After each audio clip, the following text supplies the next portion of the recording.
The drama surrounding Yang Hansen has unfolded like a fable scripted for the hardwood gods. In a world where international talent often slips through the cracks of American basketball consciousness, this towering prodigy from Shandong, China, has managed to make the entire basketball universe sit up and pay attention. Born in 2005, standing at an imposing 7'2", Yang Hansen didn't just walk into the basketball spotlight, he stormed it. And now, after the 2025 NBA draft, he isn't just the 7th Chinese-born player to make it to the league. He might already be the most tantalizing prospect the country has ever produced.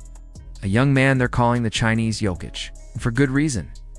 From his earliest days on the court, Yang Hansen was never just another tall teenager learning to dribble. In high school, he was a forced two-time MVP, two-time Defensive Player of the Year, and a two-time national champion. He didn't dominate his age group in China, obliterated it. That dominance earned him a spot on the Chinese youth national team for the 2022 FIBA Asian Championship, proving ground for the continent's top under-18 talent. At just 17, he stuffed the stat sheets like a seasoned professional. He dropped double-doubles, dished out assists, and blocked shots with an eerie sense of timing. In 23 minutes per game, he posted stats that dwarfed those playing nearly double the minutes. Efficiency wasn't just a buzzword for Yang Hansen.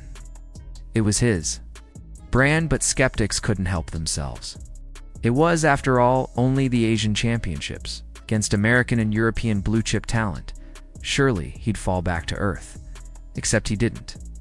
A year later, Yang Hansen walked into the 2023 FIBA Under-19 World Cup, facing off against the elite of the elite Team USA, Spain, France, Canada, Serbia.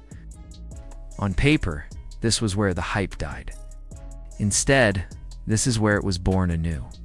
In China's opener against France, Hansen matched up with Zachary Reisacher and Alex Sartha, top 2 picks of the 2024 NBA draft.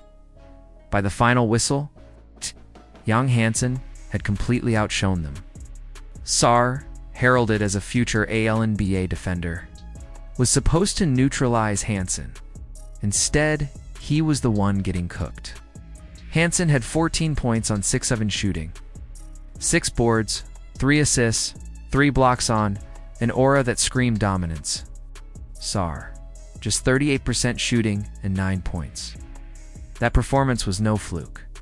Game after game, Yang proved he belonged among the world's best. Against Canada, he yanked down 15 rebounds and swatted 4 shots. Spain's eventual gold medalists couldn't contain him either. And against the host nation Hungary, in front of a hostile crowd, Yang exploded for 23 points. 10 rebounds, 6 assists, and 6 blocks. Pressure doesn't rattle him, it activates him. Statistically, his World Cup numbers were absurd. 12.6 points, 10.4 rebounds, 4.7 assists, and 5 blocks per game. He wasn't just a shot blocker or a rebounder. He was a complete package third among centers in points, first in rebounds, first in assists, and first in blocks. And all while shooting 54% from the field. Every advanced metric validated what the eye test made obvious. Yang Hansen was real. This wasn't lost on scouts. He returned to China and made the leap to the CBHMEA's premier professional league. For an 18-year-old, this would typically be a humbling experience. Not for Hansen. In his debut, he posted a double-double.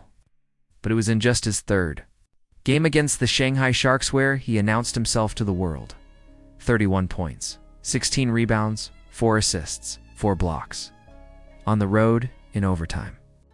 And that was just the beginning. Game after game. The numbers became increasingly ridiculous. 32 points and 12 boards against the Ducks. 25 rebounds and 8 assists against the Sturgeons. 22 points on 100% shooting against the Bulls. As a rookie, he came within a whisker of triple-doubles 8 times. The season ended with averages of 15 points, 10.8 rebounds, 3.9 assists, and 2.2 blocks on 55% shooting. He wasn't just the best young player in the CBA, he was one of the best players, period. Rookie of the Year, Defensive Player of the Year, CBA All-Star, First Team All-CBA, At 18, and yet he remained a ghost on NBA draft boards. There were concerns. His body wasn't built like a traditional NBA big. His vertical pop wasn't geo-dropping. He wasn't an above-rim bruiser. But basketball is about feel. And no one understood that better than Hansen. He returned for a second year in the CBA. And again, the evolution was clear. His stats remained steady, but the refinement in his game jumped off the screen. He raised his three-point percentage from 22% to 33% in one season. He added step-throughs, cross-court dimes, and showed off footwork that screamed Jokic apprentice. Another all-star berth, another first-team selection. He also debuted for China's senior national team, playing sparingly but efficiently nearly. 9 points on 67% shooting in just under 15 minutes per game. Still, the NBA draft looming, he was projected as a second-round pick, maybe that is, until the NBA draft combine. The combine was where Yang Hansen turned from a question mark into an exclamation point. In scrimmages, he wasn't just solid, he was spectacular. His passing dazzled, his poise stood out. Coaches and executives began to whisper, then shout, "Maybe we're all wrong about this kid." And suddenly, he was being invited to private workouts by multiple teams. Then came the shocker. On draft night, the Portland Trail Blazers made one of the most surprising selections in recent NBA memory. They orchestrated a deal with the Memphis Grizzlies to acquire the 16th overall pick. And with that pick, they selected Yang Hansen, a player mocked to go 36th, a player who wasn't even in the green room. He was in the stands eating fried chicken, no suit on, no expectations, just vibes. Until the call came. "Hey, take off your suit," someone told him. "You're being drafted." Confused, Yang wiped the grease off his hands and stumbled into the spotlight. The cameras caught him mid-dojement, still trying to make the jacket look right. It was a viral moment, but behind the humor was a very real story. Portland didn't care what other teams thought. They had seen the private workout. They kept the footage hidden for a reason. Hansen wasn't just a long shot. He was their secret weapon. The NBA world scoffed. Media pundits called it a reach, said Portland panicked, said it was a marketing ploy. But then Summer League arrived, and Yang Hansen began proving, yet again, that everyone else might just be wrong. Game 1, 10 points, 5 assists, 3 blocks. Game 2, more of the same. 15 points with 3 three-pointers. In his final game, a stat sheet stuffer 8 points, 8 rebounds, 5 assists, 3 blocks. The stats were solid. The impact, even better. He played like a connector, a high-post playmaker, a guy who could initiate offense from the elbows like a seasoned vet. Comparisons to Jokic became impossible to ignore. The image of Yang walking beside Jokic out of the Summer League tunnel told the whole story. The Chinese Jokic moniker wasn't just a nickname, it was prophecy. His playmaking was surgical, his footwork elegant, his timing otherworldly. There's no stat for basketball intuition, but Yang Hansen has it. It's feel. His maturity, his ability to read the floor all scream generational prospect. He plays the game like a conductor guiding an orchestra. Calm, purposeful, brilliant. Of course, there are flaws. Defensively, he's not yet NBA ready. His lateral movement is suspect. Isn't a vertical shot-blocking savant.